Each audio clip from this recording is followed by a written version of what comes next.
We are, Jamie, but we're really having to park far away because for some reason where he is lying is Gremlin Central. I can't seem to get a reception anywhere near where he is, so we're a little bit far away, but it's better than no leopard and no signal whatsoever. So we're on Sandy Patch. He is slowly moving in a sort of southeasterly direction, and there is a drag mark for a kill here. So I think maybe what's happened is that he's gone to go and feed, and then he fed and then he went to go and drink around Sydney's.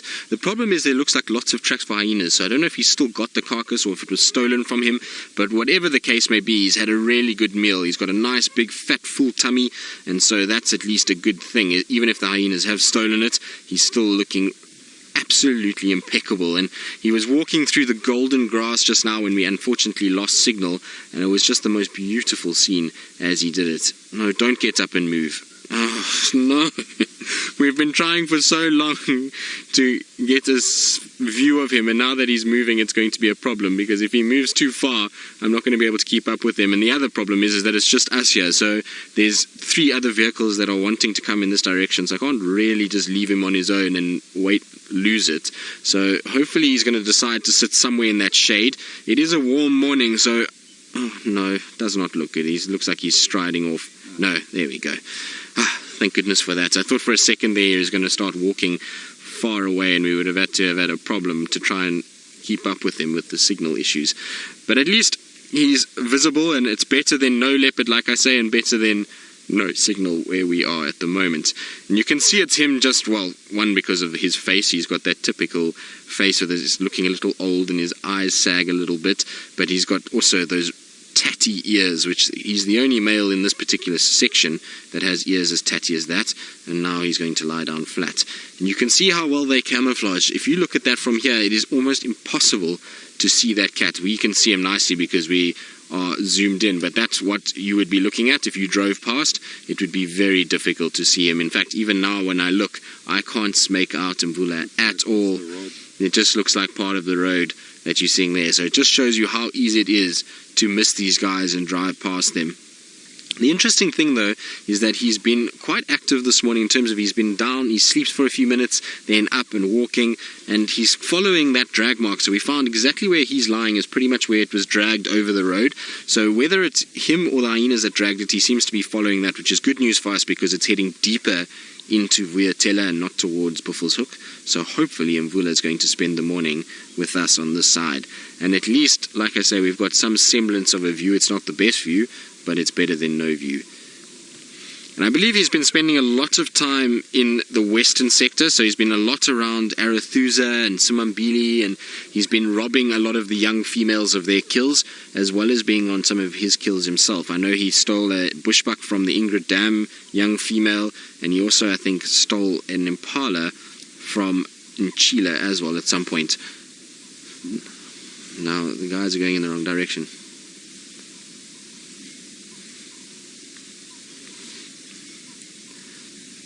Herb, you say, yes, cool, this is your favorite leopard. Well, I think he's a firm favorite of a lot of different people. It's a leopard that has been around for quite some time. He's got the most beautiful eyes, and he's really gained quite a big following over the years. Just remember also, he was the kind of romantic partner of Karula for a number of years, which means that we learnt a lot about Mvula, and we saw a lot of him in this particular section, and lately he's almost this resurgence as he's come back into fruition. We had a time where we hardly saw Mvula. It was about a year that he just disappeared completely into Buffelshoek and into other areas, and then all of a sudden now he's just made an appearance again. In the last, I would say, 6-7 months, we've been seeing really regular sightings of Mvula, and it's a wonderful thing because he does have the most magical eyes. Those colors are incredible. It's very different to a lot of the other leopards we see out here, and there's just something about him, and for me, there's a whole history that comes with him, and I've spent a lot of time around this leopard,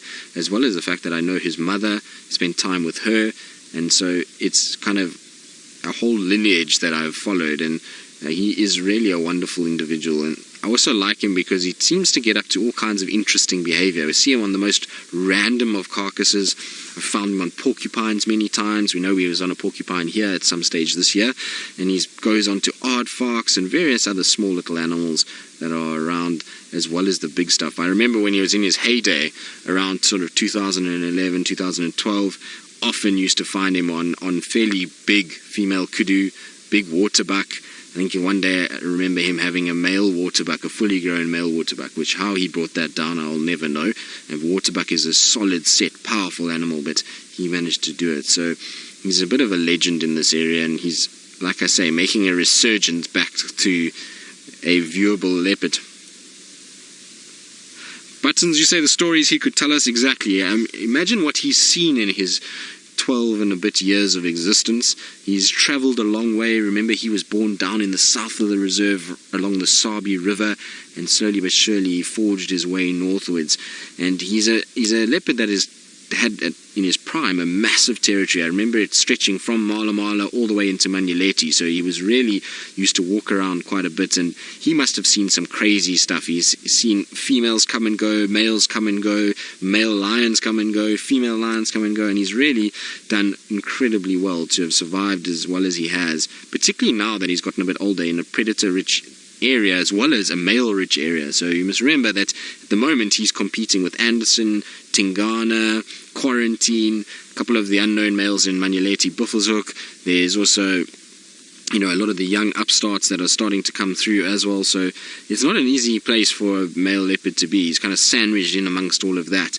And to have survived and to be as healthy as he is now at the age that he is wonderful. And I was looking at his teeth the other day. His teeth are absolutely superb condition, bar the one that's broken. But the other three, the canines are long still. They're not worn or stubby in any way. They're a little bit yellow, but they're not in any way sort of not useful anymore. He's definitely still got, I would say, a couple of years left in him. As long as he can stay out of the way of the big boys and he can still find food like this, I reckon he'll still be around for a little bit longer, which is fantastic because, like I say, he's one of my favorites in terms of just the history that he's got, and he's a survivor at the end of the day. To be nomadic for the last sort of 2 years and still be in as good condition as he is a wonderful testament to his survival instincts and the way that he's able to move around. And you'll find he doesn't scent mark, he doesn't vocalize. He's learned very quickly that if he just takes it easy and he moves around stealthily, that he doesn't bring attention to himself, then it's quite fine. He doesn't actually have to worry as much. As soon as if he started to vocalize and scent mark, then you'd have a lot more problems, and you'd find Tingana and the likes would start to come after him.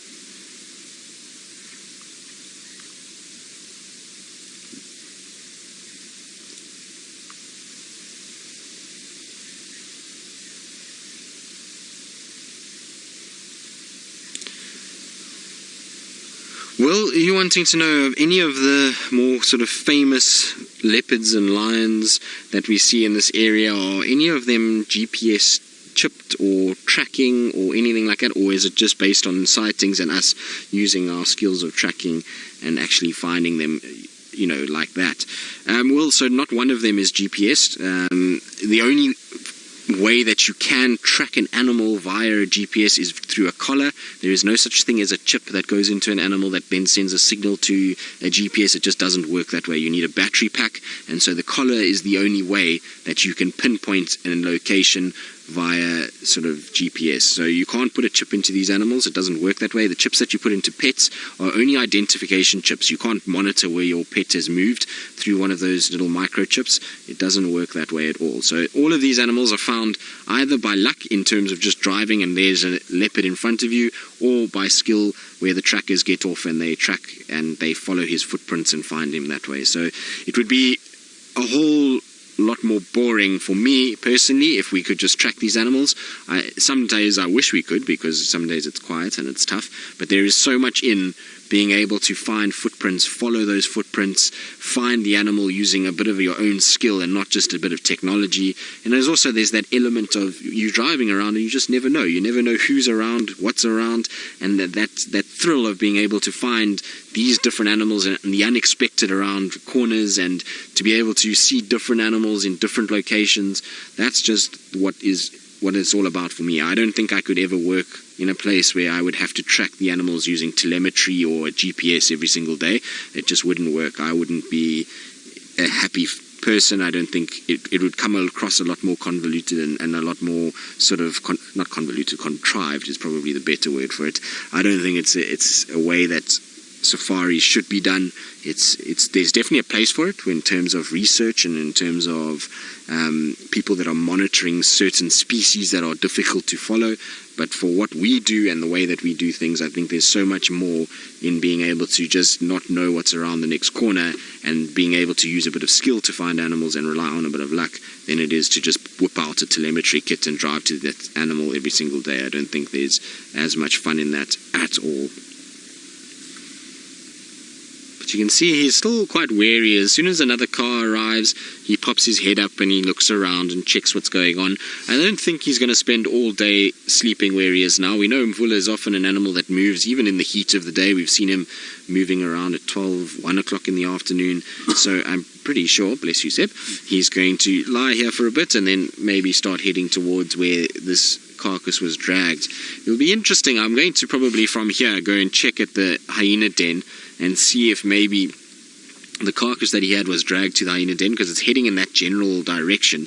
It'll be interesting to see if maybe there's a bit of a food source at the den itself that maybe was Mvula's. So we'll go and have a little look for that a little bit later. But like I say, I'm pretty sure he's going to get up again at some point. I don't think he'll be down the whole afternoon. But he's definitely just kind of looking and checking around and seeing what's happening and making sure he's not being ambushed by anything. If he did have a kill, there will be a scent, and so hyenas might arrive. Right, well, we're going to admire Mvula, and while we do that, let's go across to Brent and his view of the Mara.